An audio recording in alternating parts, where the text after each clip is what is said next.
तो चलो आज केमिस्ट्री में पास कराता हूं। चाहे तुम्हारे पास एक दिन हो या एक रात हो, तुम्हारे पास जब भी ये वीडियो आ रही है उस टाइम देखो और उस टाइम से इंप्लीमेंट करो। 12 घंटे भी होंगे ना तुम्हारे पास तो इनफ होगा पास करने के लिए। वादा मेरा याद रखना, जस्ट पास है। मैं 70 में 70 तुम्हारा नहीं दिला सकता किसी भी स्थिति में। अभी से पास कराने की स्ट्रैटेजी है ये, और उस बच्चे के लिए है जो एकदम जीरो पे है, एकदम जीरो। मतलब उससे पूछ दूं कि लेंथेनॉइड एक्टिनॉइड सीरीज सुना दे मुझे, वो ना सुना पाए, इस स्थिति में है अगर वो, तब उसके लिए है। और वो स्ट्रैटेजी मैं नहीं दूंगा तुम्हें कि कुछ भी पढ़ लो आखिरी दिन में और ये टॉपिक्स पढ़ लोगे ना तो तुम्हारा एग्जाम में पास हो जाओगे। कुछ भी ऐसा नहीं बताया जा सकता अभी जिसे पढ़ करके तुम पास हो जाओ।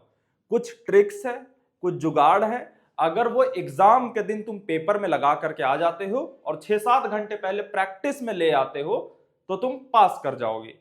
तो हम वैसे बात करेंगे। तुम किसी टॉपिक की एक्सपेक्टेशन लेके आए हो तो वो यहां आपको नहीं मिलेगा। एक एश्योरिटी दे देता हूं कि पूरी वीडियो में मैं तुमसे कुछ बेचूंगा नहीं। आजकल जनरली होता यह है कि कोई भी स्ट्रैटेजी दी जाती है ना तो एंड में सॉल्यूशन के तौर पे मेरे पास जो प्रोडक्ट है उसको बेच दिया जाता है। आपको मैं इतना एश्योर करता हूं कि आज ही नहीं, पूरे 2026 ये जो बोर्ड्स हो गए या फिर जेई मेन अप्रैल हो गया, इसमें इस दौरान मैं तुमसे कुछ बेचूंगा नहीं। तो डोंट वरी, इस बात की टेंशन मत लेना। बात कर लेते हैं केमिस्ट्री में भैया पास कैसे करेंगे। तो 3-4 छोटे छोटे पॉइंट्स है वो याद रख लो बस। सबसे पहला जो हर सब्जेक्ट में जस्ट पास होने वाले स्टूडेंट के लिए सबसे इंपॉर्टेंट होती है वो होती है कंप्लीट योर कॉपी।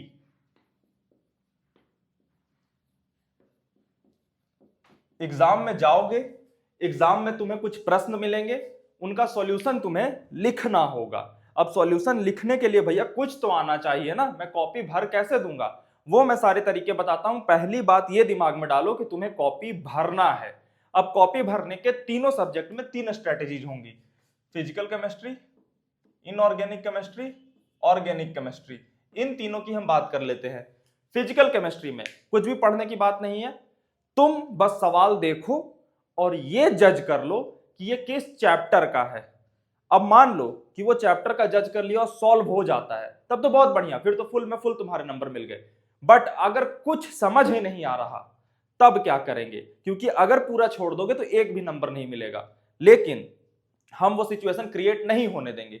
हम क्या करेंगे फिजिकल एजुकेशन फिजिकल केमिस्ट्री में कि हमने वो टॉपिक देखा, वो क्वेश्चन देखा और ये जज कर लिया कम से कम कि भैया वो किस चैप्टर का है। इतना बेसिक मैं जान सकता हूं कि 0 पे 0 वाला बच्चा भी जज कर पाएगा उस चैप्टर के।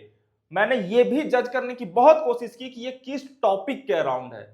अगर वो जज कर लेते हैं तो ठीक है, नहीं कर पाते तब क्या करेंगे वो देखता हूं कि जस्ट मुझे भैया चैप्टर पता पड़ रहा है कि ये भैया केमिकल काइनेटिक्स का है। तो भैया मैंने क्या करा कि जस्ट सबसे पहली लाइन स्टार्ट करी, उसमें केमिकल काइनेटिक्स को डिफाइन कर दिया। या this question uses the concept of chemical kinetics and chemical kinetics is the branch of chemistry that deals with the rate of reaction. ऐसा कुछ भी लिख दिया हमने, बट पहली लाइन हम ये लिखेंगे ताकि उस प्रश्न का एक कीवर्ड चेकर को मिल जाए। तो फिजिकल केमिस्ट्री की मैंने बात बता दी कि कुछ नहीं आए तब कम से कम यह स्टेप फॉलो कर लेना। अगर तुम्हें वो टॉपिक भी समझ आ गया और कुछ दिमाग में आ रहा है कि भैया फॉर्मूला कुछ तो था, वो कुछ तो था ना, एजम्पशन पे ही जो फॉर्मूला याद आए वो लिख देना। वहां पे लिख दोगे बढ़िया है, फॉर्मूला टूटा फूटा ही है, लिख दिया। वहां पे जो वैल्यूज दिए हैं वो पुट कर दिए। गिवन जरूर लिख के आना, सवाल को कुछ भी सॉल्व करने से पहले given in this question, given के 3-4 पॉइंट जो भी गिवन दिख रहा है 5 लाइन में गिवन ही लिख डाला, लेकिन लिख के वो आएंगे फिजिकल केमिस्ट्री में। क्या मेरी बात इतनी समझ में आ गई? Got it. तो फिजिकल केमिस्ट्री का मैंने तुम्हें बता दिया। इनऑर्गेनिक पे बात करता हूं, ऑर्गेनिक पे पहले बात कर लेता हूं। इनऑर्गेनिक से ऑर्गेनिक पे लाड ले। कुछ नहीं आता हमें भैया, कुछ भी नहीं। आप मुझसे एक सिंपल सा हेलो एल्केन का नाम लिखने बोल दो, वो भी नहीं आता मुझे, कैसे पास करूंगा? चलो बात करते हैं। ऑर्गेनिक केमिस्ट्री का सवाल है। मान लो कि कोई कन्वर्जन आ गया, ठीक। अब कन्वर्जन में एक रिएक्टेंट है, या तो सवाल में हो सकता है कि इसका प्रोडक्ट क्या होगा, या तो सवाल में हो सकता है रिएक्टेंट और प्रोडक्ट दिया हो और बीच में कोई ए बी सी करके लिखा हो कि ये क्या होगा, ठीक है। सिंपल सबसे पहला स्टेप करेंगे, आंसर लिख करके वो सवाल का जो रिएक्शन लिखा है वही उतार देंगे नीचे। चुपचाप से वही उतार देना है। ए से एरो देकर के बी बना है, बीच में कुछ पूछा है, वो हम एज इट इज उतार देंगे। ठीक है, अब हमें कुछ नहीं समझ आ रहा भैया, रिएक्टेंट देखेंगे, रिएक्टेंट को नीचे लिखेंगे, reactant of this equation, reactant का फोटो बना देंगे, product of this equation, product का फोटो बना देंगे। मैं उसके लिए बात कर रहा हूं जिसको कुछ नहीं आता, जिसे थोड़ा भी आता है ना उसको ये सारी चीजें बेतुकी लग रही होंगी, बट जिसे कुछ नहीं आता वो क्या लिखेगा, ये 2 पॉइंट्स लिख दिए। उसके बाद उसमें से मुझे कहीं पे भी ये दिख जाए गलती से भी कि यहां से इलेक्ट्रॉन निकल सकता है या यहां पे इलेक्ट्रॉन घुस सकता है, हम जस्ट एरो देकर के किसी रैंडम पॉइंट से एक इलेक्ट्रॉन निकालने की कोशिश करेंगे। अगर आप एक स्टेप भी सही बढ़ गए ना लाडले, आपको 1 नंबर मिनिमम मिलेगा। अगर हर सवाल से कुछ नहीं आता भी, फिर भी एक एक नंबर उठा लिया ना, पास हो जाओगे 23-24 ला करके।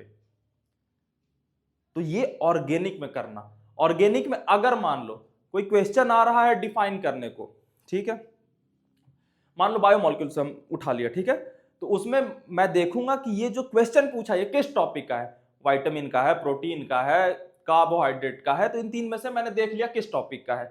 हमने कुछ नहीं आता, सबसे पहले क्या करा, जिस टॉपिक के अंडरलाई कर रहा है उसको डिफाइन कर दिया, कार्बोहाइड्रेट, कार्बोहाइड्रेट को डिफाइन कर दिया, विटामिन, विटामिन को डिफाइन कर दिया।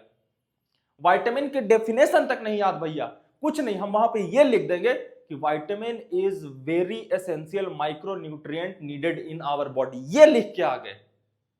लेकिन खाली नहीं छोड़ना, मेरा सारा का सारा क्रक्स ये है कि खाली नहीं छोड़ना। कोई ऐसा सवाल आ गया जिसमें तुम्हें ये लग रहा है कि भैया ये पल्ले ही नहीं पड़ रहा किस चैप्टर का है, कुछ नहीं करना, क्वेश्चन के सामने से व्हाट हटाना, लास्ट से क्वेश्चन मार्क हटाना, गिवन उतारना और वो क्वेश्चन एज इट इज उतार देना। ठीक है, इतना लिख के आ जाना। कुछ भी अगर चेकर को सेंस भी पड़ गया ना कि अच्छा इससे रिलेटेड है, नंबर देने की प्रोबेबिलिटी बढ़ जाती है। तो फिर ऑर्गेनिक केमिस्ट्री में मैंने बता दिया। इनऑर्गेनिक की बात कर लेते हैं। ठीक है, सिंपल से 2 चैप्टर्स हैं, पढ़ने बैठोगे नहीं होगा।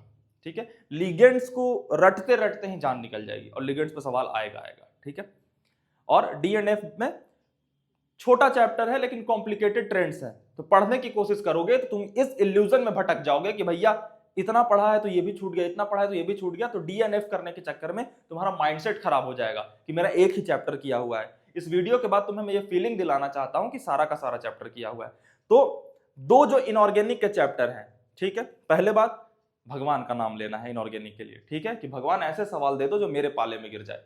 उसके बाद क्या करना है कि बायोमोलिक्यूल में मान लो लिगेंड्स के सवाल आ गए, लिगेंड्स को एज इट इज उतार देना है। ठीक, उसके बाद उसमें कौन कौन से कंपाउंड दिख रहे हैं उसको लिख देना, this ligand contains this this this this this compound या this this this this this atom, 2 carbon atom, 3 oxygen atom, blah blah blah, जो भी है वो हम लिख देंगे।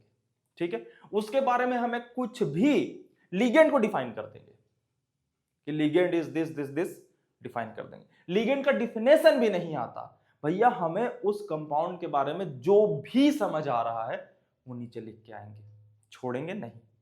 ठीक, डीएनएफ में क्या करना तुम लाडले कि तुम बस आज 25 से 30 मिनट लगेंगे। ठीक है, चैट जीपीटी पे जाना और बोलना कि भैया डीएनएफ ब्लॉक के ना मुझे इंपॉर्टेंट ट्रेंड्स और anomalous behaviour of particular atoms they दो। वो उसमें से तुम्हारा डीएनएफ में फंस जाएगा सवाल, नहीं भी फंसेगा तो तुम इतना कंटेंट रेडी कर लोगे कि उसमें लिख पाओ। ठीक, तो ये तीनों सब्जेक्ट में कॉपी कैसे भरनी है, क्योंकि मेन टास्क यही है उस बच्चे के लिए जिसको कुछ नहीं आता। क्योंकि ये खाली छूट गया ना, ये वाला पॉइंट सेटिस्फाई हुआ ना, फिर कुछ भी जुगाड़ लगा लो पास नहीं हो पाओगे, कितना भी कुछ भी कर लो नहीं पास हो पाओगे। ठीक, अब इसको करने के लिए दूसरा पॉइंट इंपॉर्टेंट है, वो है टाइम ट्रैप। टाइम का ट्रैप कि जब तुम्हें कुछ नहीं आता तो तुम बहुत पैनिक करोगे शुरुआत में, और फिर क्वेश्चंस पलटोगे और कोशिश करोगे ये ढूंढने का कि तुम्हें कौन सा आता है। एक बार जब पता पड़ गया ना कि पेपर में मुझे कुछ नहीं आता, तो बड़े काम डाउन हो जाना। स्नेहित मिश्रा की वीडियो देख रखी है, उससे अटेम्प्ट करेंगे। ये नहीं कि भैया थोड़ा सा आता है, इसको परफेक्टली लिखने के चक्कर में मैंने शुरुआत के 20 मिनट इसी में गवा दी। बिल्कुल नहीं लाडले, बहुत पछताओगे, क्योंकि लास्ट में बड़े सवाल तुम्हारे छूट जाएंगे। बड़े सवालों में क्या होता है ना कि एक सिंगल बड़ा सवाल नहीं आता, छोटे छोटे सवाल आते हैं, एक सवाल, दो सवाल, तीन सवाल मर्ज करके एक बड़ा सवाल बनाया जाता है। जनरली देखा गया है कि जो उस बड़े सवाल का जो पहला सवाल होता है ना, वो 100% बच्चों को आता है। मैं गारंटी देता हूं तुम्हें आएगा। मैं जितना मिनिमम लेवल करके बता रहा हूं ना, उतना मिनिमम लेवल पे कोई नहीं बच्चा है, समझे भाई? तुक्का तो लगाना आ जाता होगा यार, मतलब मैं क्या बताऊं तुम्हें। तो मैं ये बेयर मिनिमम पे बता रहा हूं, यहां से तुम स्काई इज द लिमिट। फिर तुम्हें जो भी समझ से जो भी आता है वहां से इंप्रूव करने की कोशिश करोगे, और तुम में से सारे बच्चों का एग्जाम बेहतर जाएगा। तो दूसरी बात बता दी कि टाइम ट्रैप में नहीं फंसना, कि शुरुआत में ज्यादा समय लगा दिया और लास्ट में बड़े सवालों के लिए हमारे पास टाइम ही नहीं बचा। नहीं लाडले, दिक्कत हो जाएगी। आप जो है ना, वो टाइम बिल्कुल परफेक्टली मैनेज करोगे, क्योंकि हम जुगाड़ से पास हो रहे हैं। आपके पास इतना आंसर भी नहीं कि आप 3 घंटे कंज्यूम कर लो। तो आपको ये मन में लगेगा यार मेरे आता तो कुछ है नहीं, तो टाइम लगा देता हूं। नहीं नहीं, कॉपी भरना है, बढ़िया से भरना है, और ऐसे भरना है कि लगे नहीं कि भरा हुआ है, लगे कि आंसर लिखा हुआ है। भरा हुआ लगने का मतलब क्या होता है कि 2 लाइन लिखा, फिर छोड़ दिया थोड़ा सा जगह, फिर नीचे लाइन मारा, फिर तीसरा आंसर लिख रहे हैं, मतलब कोई आंसर कंप्लीट दिख नहीं रहा है। दिखना चाहिए कंप्लीट आंसर। मैंने आंसर राइटिंग स्किल पे, इसी चैनल पे 3-4 वीडियो पीछे जाओगे, मिल जाएगी, वो जरूर देख लेना, क्योंकि कॉपी प्रेजेंट करना बहुत इंपॉर्टेंट है। तो वो कॉपी प्रेजेंटेशन सीख के चले जाना, इसमें मैं फिर से नहीं बताऊंगा। टाइम ट्रैप में नहीं फंसना, और अपनी कॉपी को कंप्लीट जरूर कर लेना इन्हीं 3 मेथड से। ऑर्गेनिक वाला फिजिकल में मत लगाना, फिजिकल वाला इनऑर्गेनिक में मत लगाना, जो 3 मेथड्स बताए हैं उसी से लगाना। फॉर्मूला प्रायोरिटी, रिएक्शन प्रायोरिटी और फैक्ट प्रायोरिटी, ये ध्यान में रखना। क्या मेरी बात इतनी समझ में आए? तो भैया क्या इसी भरोसे छोड़ दो, कुछ देखू नहीं? देखो, तीसरा पॉइंट है, तुम में से बहुत सारे बच्चे होंगे जो आइडियल एडवाइस को मान रहे होंगे कि कम करो लेकिन अच्छे से करो। नहीं नहीं लाडले, ये आपके लिए काम नहीं करेगा। ये फैक्ट है और ये बहुत अच्छी एडवाइस है, मैं खुद बच्चों को देता हूं, लेकिन ये अभी एक दिन पहले काम नहीं करेगा। एक दिन पहले तुम्हें क्या करना है कि भैया जो भी तुम्हारा चैप्टर छूटा हुआ है, तुम में से बहुत सारे बच्चे होंगे जिनका भैया पूरा का पूरा अमाइंस छूटा हुआ है। कुछ नहीं, अमाइंस का 1 शॉट खोला, उसको पूरा देख लिया, बात खत्म। जो याद रहा रहा, नहीं रहा नहीं रहा, भूल गए। ठीक है, तो जो तुम्हारे चैप्टर छूटे हुए हैं अभी से उठाओ और देखना स्टार्ट करो। पूरी चैप्टर जो जो छूटे हुए हैं वो नजर से चले जाने चाहिए। तुम्हारे एग्जाम में अब 24 घंटे से भी कम बचे हुए हैं, तो बड़े आराम से, टेंशन नहीं लेना।